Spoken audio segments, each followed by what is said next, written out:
Assalamualaikum warahmatullahi wabarakatuh. Alhamdulillahirabbil alamin, hamdan na'imin, hamdan syakirin, hamdan ni'amahu wa yukafi'u mazidah. Ya Rabbana lakal hamd kama yanbaghi li jalali wajhika karimin adimin sultanik. Alhamdulillahirabbil alamin. Hari ini kita bisa berjumpa kembali dalam channel Couple Tablik bersama saya Bagus Ani Putra. Saya Monik Ani Putra. Nah, tadi kita buka puasa pakai putih-putih yang digoreng itu apa? Tahu. Tahu dari mana? Beli. Oh, beli. Kelihatannya punya cerita nih tentang tahu. Silakan, Mam. Sebelum Mami cerita, Papi pernah dengar nggak? Biasanya ada pepatah yang mengatakan sudah jatuh tertimpa tangga pula. Betul. Nah ya. Pernah. Ada lagi yang bilang bahwa sudah jatuh tertimpa tangga beton. Sakit. Berarti tambah penyet gitu ya, Papi. Betul. Ya. Cerita kali ini adalah tentang seorang penjual tahu. Seorang penjual tahu. Dia biasa menjajakan tahunya secara keliling dengan memakai pikulan gitu ya. Kemudian dia biasanya berhenti di suatu perumahan. Biasanya banyak yang beli tahu gorengnya itu. Banyak langganan ya? Ya, banyak yang beli tahunya, banyak langganan yang beli. Setiap pulang pasti dia bawa uang banyak. Setiap kali pulang bawa uang banyak. Laris manis. Suatu ketika dia berangkat di pagi hari. Dia nongkrong di tempat biasanya dia berhenti. Ditunggu mulai pagi, siang, sore. Aneh, hari itu tidak ada yang beli satu orang pun. Dia berpikir, hari ini kenapa ya? Kemana semua ini pelangganku? Paling cuma 1-2 orang saja. Lainnya kemana ya? Kemudian sampai dengan menjelang asar, dia berangkat ke masjid untuk sholat. Setelah sholat, kemudian di masjid setelah sholat dan berdoa, kemudian dia tetap tidak laku dagangannya. Sudahlah, saya pulang saja. Karena hari hampir gelap, dia mau pulang. Perjalanan pulang karena dia ngelamun dan sebagainya, tiba-tiba bruk, jatuh, kejeglong. Yang jatuh siapa? Penjualnya. Penjualnya. Pikulannya semuanya. Sama pikulannya. Otomatis tahunya hancur. Berkeping-keping. Hancur. Kemudian dia, oh alah yo.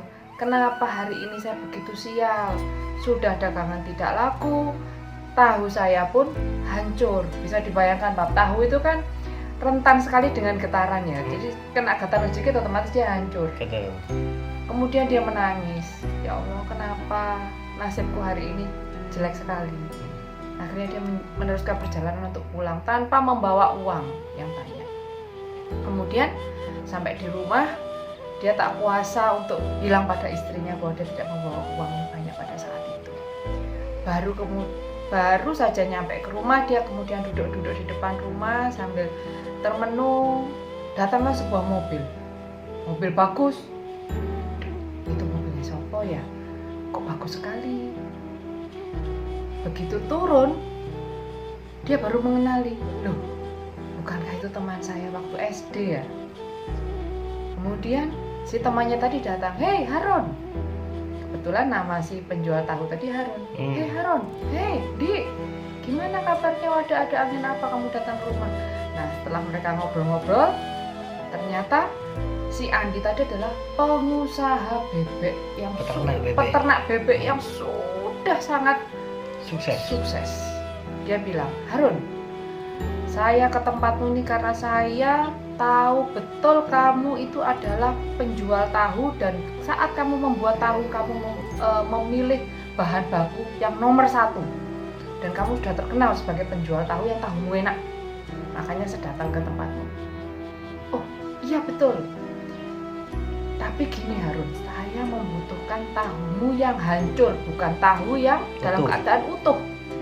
Walaupun kamu jual ke saya hancur, saya akan beli karena saya butuhnya yang hancur. Hancur, kenapa kok hancur ya? Karena saya butuh pakan bebek, dan saya karena bebek satu bebek yang baik, saya membutuhkan pakan yang baik, dan satu-satunya yang memilih bahan terbaik adalah kamu. Dari kedelai pilihan. Semua bahan nomor 1. kemudian Harun serta merta dia mau Allahu Akbar gitu. Lalu dia menceritakan apa yang dialami seharian ini kepada Andi sambil berurai air mata. Nah, dari cerita itu ternyata kita baru menyadari bahwa Allah itu selalu punya rencana yang kita tidak mampu menangkap apa rencana Allah yang sudah diperuntukkan untuk kita, karena kita hanya tahu sejauh mata memandang, dan pasti rencana Allah itu akan jauh lebih indah. Gitu kira-kira ya Pak ya? Iya, dulur, ini ceritanya tentang surprise. Jadi orang itu kalau mau diberi surprise itu diberi cobaan dulu, bener ya Pak ya? Disuruh menderita dulu. Ya, jadi ibaratnya kalau kita ulang tahun, kita dikerjain pada waktu ulang tahun itu disuruh menderita dulu. Dibikin nggak enak dulu ya. Dibikin nggak enak dulu. Baru nanti tiba-tiba surprise gitu ya. Disuruh dandan dulu, ya toh nggak enak. Ternyata surprise, anaknya mau datang bawa kue ulang tahun itu kan enak. Ngapain kok disuruh dandan? Iya. Jadi gitu, jadi nggak enak dulu tapi surprise. Nah, jadi dulur, kita tetap berhusnudzon kepada Allah dalam kondisi apapun, khususnya dalam kondisi yang sedang mengalami cobaan seperti penjual tahu tadi. Nggak laku, biasanya laku tapi nggak laku, tapi kemudian karena husnudzon dia kepada Allah, dan ditambah kalau di sela-sela husnudzon itu di antara kita menunggu, pasti surprise ini. Ini kalau kita udah tahu tentang Allah ya, kalau kita mengenal Allah, kita diberi cobaan itu, pertama kita husnudzon sama Allah. Allah ini pasti habis ini surprise ya Allah. Mesti habis ini surprise ya. Maka dengan seperti itu, dengan surprise ini kita dekati Allah dengan kalimat la haula wala quwata illa billah. Tidak ada kekuatan selain kekuatan dari Allah. Rasulullah SAW bersabda bahwa perbanyaklah membaca la haula wala quwata illa billah, karena sesungguhnya ini adalah salah satu bacaan yang merupakan harta simpanan atau harta karun atau perbendaharaan di surga, salah satu ya. Barang siapa mengamalkan ini dengan penuh keyakinan, maka akan muncul keajaiban. Jadi dulur, istiqomahkan la haula wala quwata illa billah, tapi yakin, mantep, yakin bahwa surprise ya Allah, bahwa ini kekuatan darimu ya Allah, hambamu selalu bisa menempuh ujian ini. Jadi setelah ini pasti akan ada surprise. Bayangkan itu. Dengan itu kita menunggu dengan la haula wala quwata illa billah, istiqomahkan setiap hari 100 kali. Insyaallah akan muncul keajaiban ketika kita istiqomahkan, namun tidak hanya sekedar membeo la haula wala quwata illa billah, la haula wala quwata illa billah. Tidak seperti itu.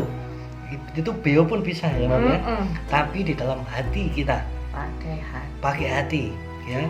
Karena melesatnya busur panah doa itu karena kekuatan hati kita.